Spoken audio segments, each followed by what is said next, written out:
48-hour art check, round 52.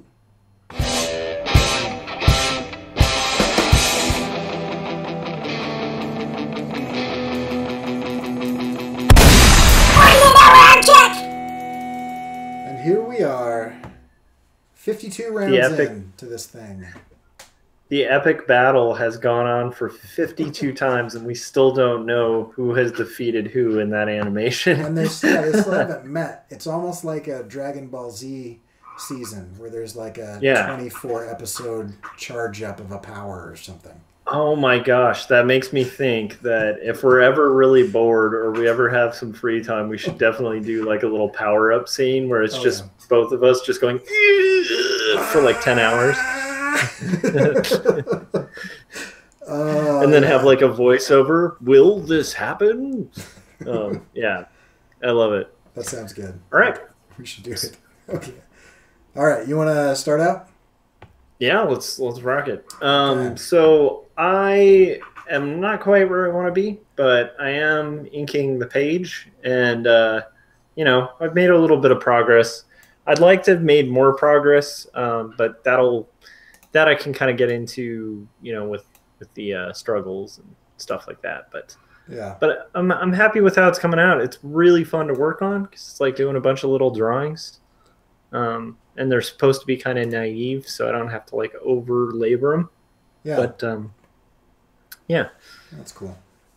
I did some turnarounds of a character that I'm going to be working on. And so this is for another children's book that I'm looking at. So I did kind of like heads, trying to get the shape of the head right, and then the hairstyle and everything. And so these are kind of like the final results of some of that.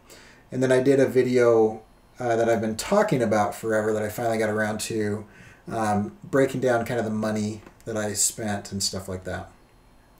Nice. I'm looking forward to seeing that because I think you just put that up, right? Yeah, just right before this. So cool. I'll watch that tonight when I work a little more on that page. So my challenges are mainly just the jet lag from getting back from the robot-infested waters of Cleveland, which, by the way, I tried to watch that video back and I was like, oh man, like the audio was terrible. So my apologies to the true believers, the people who've been following this thing. That was a tough one to follow. Yeah. So I tried to interpret for you, but mainly I was just making fun. No, you did a great job, I think. For me, I had a double ear infection in this ear, inner and outer ear. That one went away. And then I now have an ear infection on the outer of this ear. And I'm 38, and I'd really like to stop getting ear infections. So I went to the doctor again. I'm on pain medication again, and all the jazz that goes along with that. So, jeez. You just really got to cut out all that smoking. Right. I just got to quit jamming stuff into my ear, I guess. I don't know what's exactly. going on. But. Yeah. That is rough, man. I can't believe that's pretty soon to get it again. So my plans are to hopefully get like halfway through inking the page minimum. I think that's doable. So, yeah. Through all the different covers and stuff halfway through? Yeah, I don't think it'll be too bad because all the structure is there. It's just like, you know, manual inking it. So cool. I also sent off a query to another literary agent that I'm really excited about. And he's ranked #1 in the world in a number of categories. So it's unlikely that I'll even get a response. But I thought, you know, hey, I'm gone off through to the several people that I, you know, thought I had a shot with, and so might as well swing for the fences. And as far as a plan goes, the semester starts on Monday. I'm getting all kinds of stuff ready for that. Mainly, I just want to get going on this next story and get a couple things done there. So I got to get back to drawing, basically. I've been kind of just working on some character turnarounds and stuff. So, yeah, that's kind of it. So, cool. What do you want to talk about? Well, I mean, I think because you seem a little tired. It sounds like you got some rest the other day, which is great with the kids situation. You're probably not getting a lot of sleep, so being able to get a little chunk of sleep in is pretty good. Yeah, that But was I really feel awesome. like we're both kind of like on that, just kind of, I don't know. I'm feeling a vibe of just like like sleepiness, and so I'm like, I'm kind of wondering if maybe that should be a topic, or swinging for the fences would be a really good one too. Okay.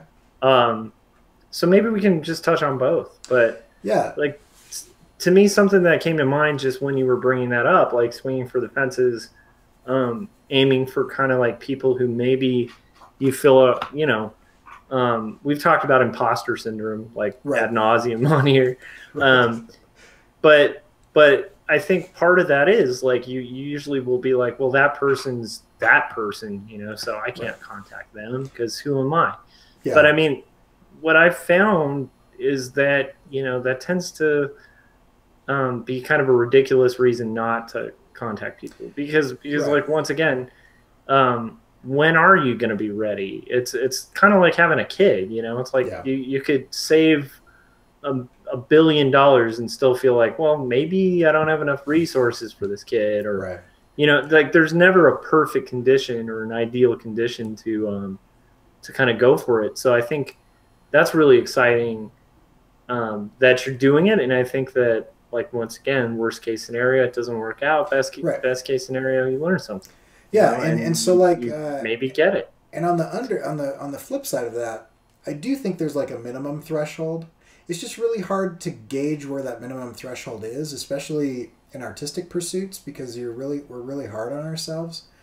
But if I take all the emotions and all the, beating myself up because I'm not where I want to be as far as artistic stuff, and take an honest look at my work, as a minimum threshold, I I would be super excited and very surprised if this guy signed with me, but I'm as good or better than a lot of the people that he signed with, and so I think it's a possibility, right?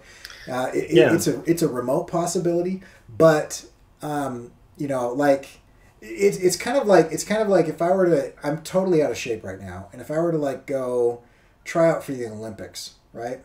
That's kind of stupid, right? But if I was like training and working super hard and dedicating myself to that, and I look at my times or numbers or whatever, and they're comparable to other people that are qualifying, then it's still an amazing feat. It's still a long shot, but I've met a minimum threshold, and so that's kind of where I'm at with this.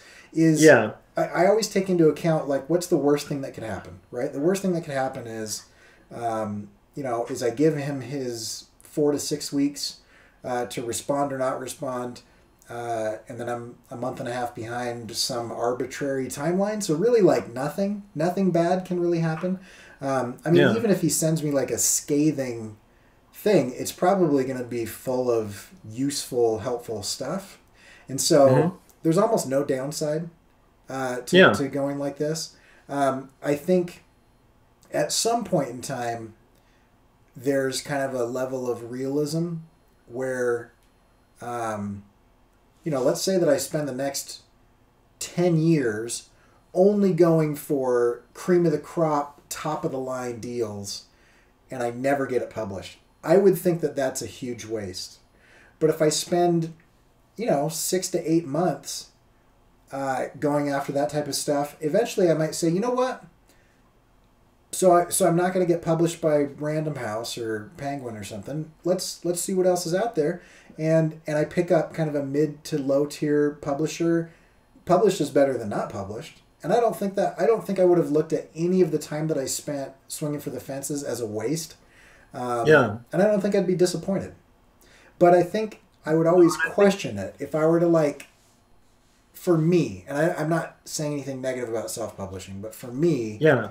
if I were to just right out of the gate say, I don't think anybody's going to like this except for the people that I already know, and so I'm just going to self-publish it, and I'll print 100 copies, and then we'll call it good.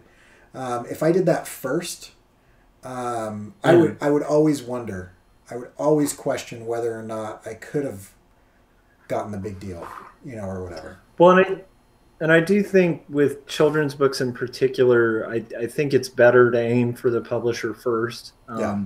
because I do think it's changing a bit, but it's not quite the same game as comics, where comics, the entry point for most mainstream comics, even like even Marvel guys, like you look at most of the people getting like big deals in mainstream comics now, and they're all people who started indie. Like the majority of cartoonists that are huge started indie, started self-publishing.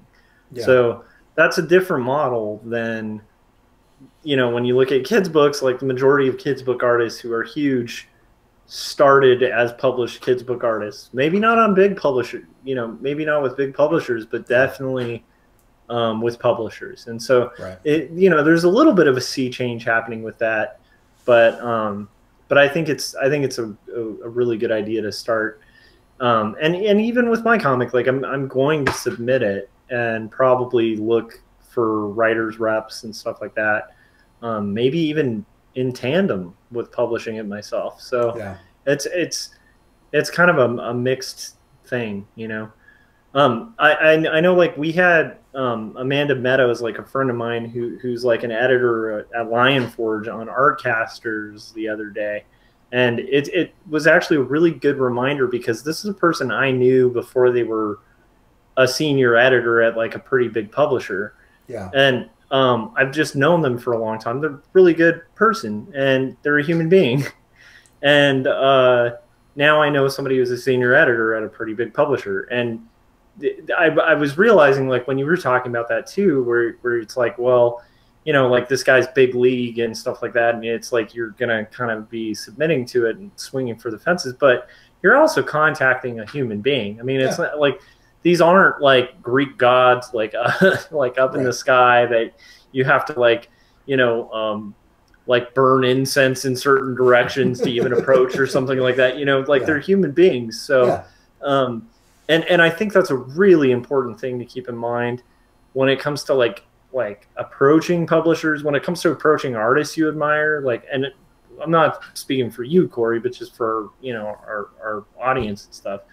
But it's just like, it, you know, it seems like one of those situations where I think we tend to kind of mystify the unknown and mystify, like, you know, even big publishers, as if they're not just like a business that's composed of, you know, groups of people who are interacting to kind of make a product. And and like, if you really like step aside and look at that and go, that then like Random House or, you know, like Simon and Schuster, like these big publishers, they aren't like these unbeatable giants. They're just, you know, they're people working at a business. So it's like getting through the, you know, the middleman and getting to the important people that need to see your work, who can make stuff happen.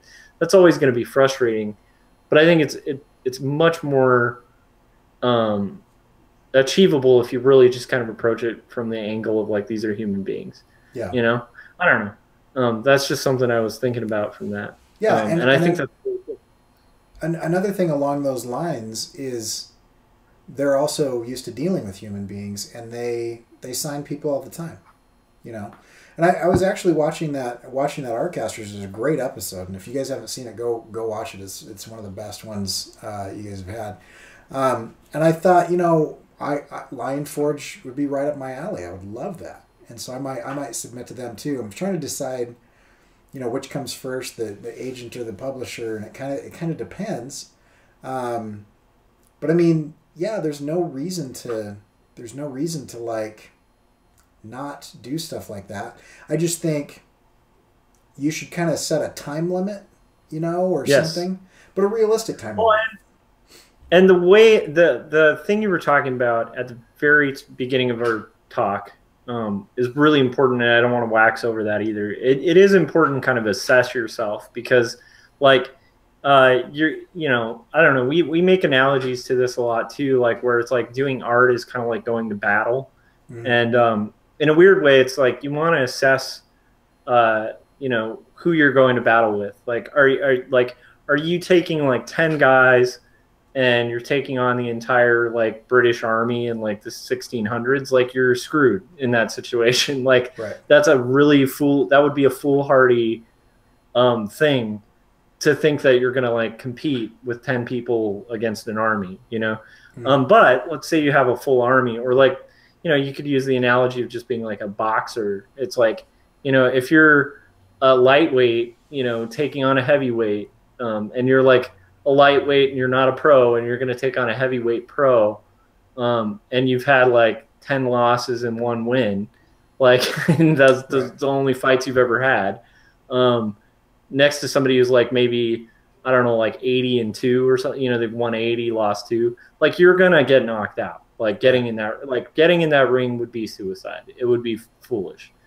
But if you've worked your way up, you know, you're hitting in the big leagues now, at least you're able to like look at your stats and be like, I can take, like, you know, you've put in the training, you put on the weight that you need, like you've, you know, learned how to box and you've fought a couple fights and you've had some victories. Like, then you're not that insane to step in the ring. You might be ambitious, but you know, there's a difference between ambition and like you were saying, like, I think it's cool to kind of get to that point where you can analyze yourself and be like, yeah, I mean, I could kind of hold weight with these people, which I think is totally true. Yeah. Like, that's part of why I even, you know, the NCS thing, I had a real similar experience of like when I was first going to go, I was like, well, what would I do in the NCS? Like, I'm not, you know, like the guys in that, like a lot of them are like huge cartoonists, like their names are known, you know, because they're doing like the New Yorker, they're like in the newspaper and they have syndicated comics, like in an era where like nobody has syndicated comics anymore. The syndicates are all dead, you know, but there's still like, there's members in that are like legends. And I'm like, well, what am I going to do in there? But then when I stepped back and just kind of looked at my work and just took away all of the, you know, like take away the accolades, take away the, like the publisher name or whatever, and just look at the skill, I'm like, well, I could kind of hold weight. Like I do kind of stack up next to these guys. And the neat thing is they know it. So like when I, you know, applied for it and I did my talk for the NCS, it's like I wasn't looked at like, oh, who's this guy? Like, who's he worked for? It was more of like, oh, okay, this is like a peer. This is a coworker. This is a guy at our level. And it was mainly because of the skills, because I definitely don't have the laurels or anything that these people have. Yeah, but and I think I don't feel a lot of that is like fame. I don't think fame is as useful as we give it credit for. You know what I mean? Like, there are people that, for whatever reason, circumstances beyond their control, will never be known. But that doesn't make them any less good at what they do than somebody who is known, you know, or whatever. I think David and Goliath is a really good example here. I was thinking about this as you were talking. Goliath was famous, right?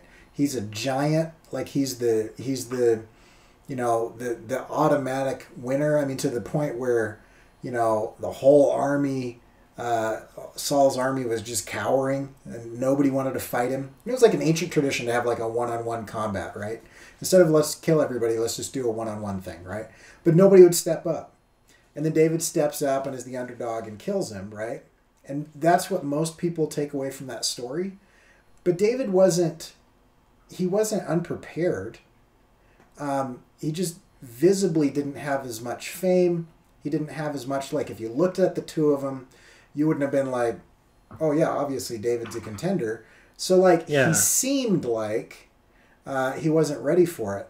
But he had done a number of things that kind of proved, you know, like as he was tending the sheep, he like fought off a bear and a wolf, and, you know, he had been, you know, practicing with the sling and the rocks and stuff. He didn't, it wasn't like he just woke up one morning and, you know, God smiled on him and was like, you get to win. It was like, there was years of preparation and skill and training and strength buildup.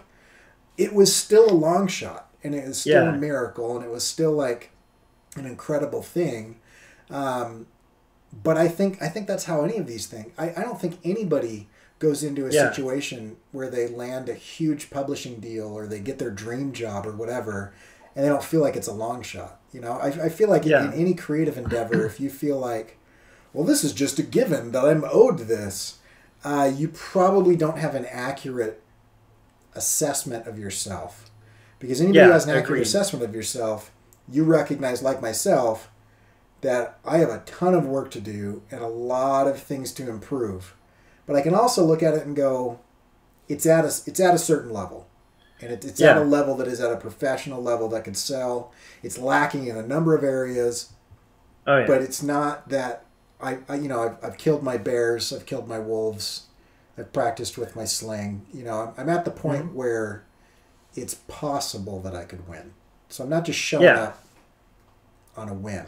I've been doing this now for 20 hours a week for 4 or 5 years. So it's a lot of time. Yeah, and that's the thing is, like, I think if you go into it and you have a certain level of expertise in something, and I think that's the key is, like, like the whole David and Goliath thing's a perfect example. He had an expertise in a weapon that he had on him. Yep. He didn't go in blind. He didn't go in without a weapon. Right. He went in with a weird weapon that was unusual and wasn't used often, but he was an expert at that. And I think that's a good thing to kind of keep in mind is, like, maybe your weapon's not the same as, like, the guys that and this is more for for our viewers and stuff too, but it's like maybe your weapon isn't like art. Maybe your weapon's storytelling. Maybe you're just a killer storyteller. Maybe your weapon's pacing, but you got your expertise in something. And then maybe you're somebody annoying. Like one of the reasons I like Chris Ware, whenever I bring him up to other cartoonists, they grit their teeth. Like other cartoonists don't like talking about Chris Ware because he's one of those anomalies. Like, he's incredibly good at writing. He's insanely skilled at graphic design to the point where he kind of impacted, like, the trend of graphic design for like 10 years. And like, if you look at any of the design annuals from like when Jimmy Corrigan came out, they all had Chris Ware stuff. And then the guy was also really good at drawing traditionally and just everything. And then to top that, can also do ragtime piano. So he's a dick. But my point being, like, not everybody's like that. And I think like when you see cartoonists you really admire, they're really good at one thing, or they're really good at two things, or they're really experts at quite a few things, but they're in a specialty. And so it's like, if you're a specialist, then I think you're prepped. So I think that's exciting. And I honestly think you also aren't being foolish because you've already had some really good, unusual responses from some pretty heavy hitters already. Yeah. So it's like, why not at this point? Because that would be foolish. So, like, you come really close and you've had some really valuable contacts that might pay off in like 5 years. Like, maybe 5 years from now, you approach these same people that you've already approached and they're like, I know who you are. Right. And so this is good. It's like, it's a good thing. This was a good topic. Man, we gotta, I'm excited though. I'm excited to see the progress on the new book too. And I'm really, I think the story is really cool and exciting.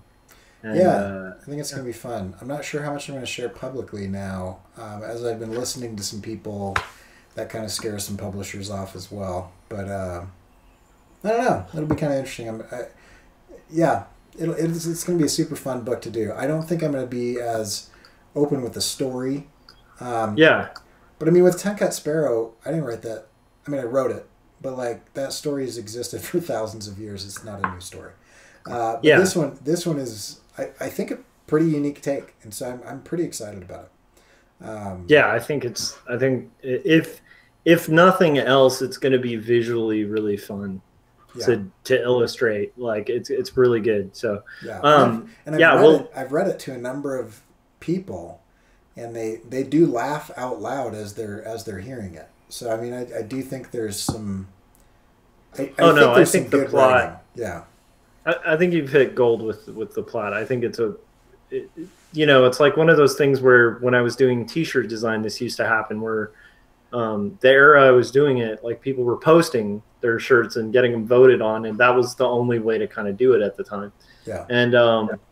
And like, the second somebody put up something good, like, all the top guys at the time would just be like, I hate you. Like, because because it would be like that good concept where it's just that moment where you're like, oh, I should have thought of that. Now I can't do it because it's already been done. And if I do it, then I'm just, ripping off this person. And I'm sure that's how like comedians feel too. Like a lot of the New Yorker guys I know at the NCS are like that, where, if somebody gets to the New Yorker with a really good premise, they're like, oh, that's my bit. Like that should have been my bit, Yeah. So it's, to me, like your story, I know we're just teasing at it, but it definitely has that thing where when you explain the premise, I was like, oh, that's smart. I mean, it's just smart. It's smart from the level of executing it, and it's going to be super fun to read. So I think, but I think if, like I said, it also sounds super fun to illustrate. So I think you're lining up something really good. All right. Well, should we call it? It is a Saturday night. So yeah, let's do it. If you want to take a look at my stuff, you can go to corykerr.com. You can always sign up for my email newsletter, corykerr.com/email. Special thanks to No Saboteurs, Josh's band, for licensing us the music for the intro. And if you want to check out Josh's stuff, you can go to Tapas and look up Quarterly Stories, or you can go to quarterlystories.com and see it in its entirety there. And we will see you guys on Monday. Have a good weekend. Bye.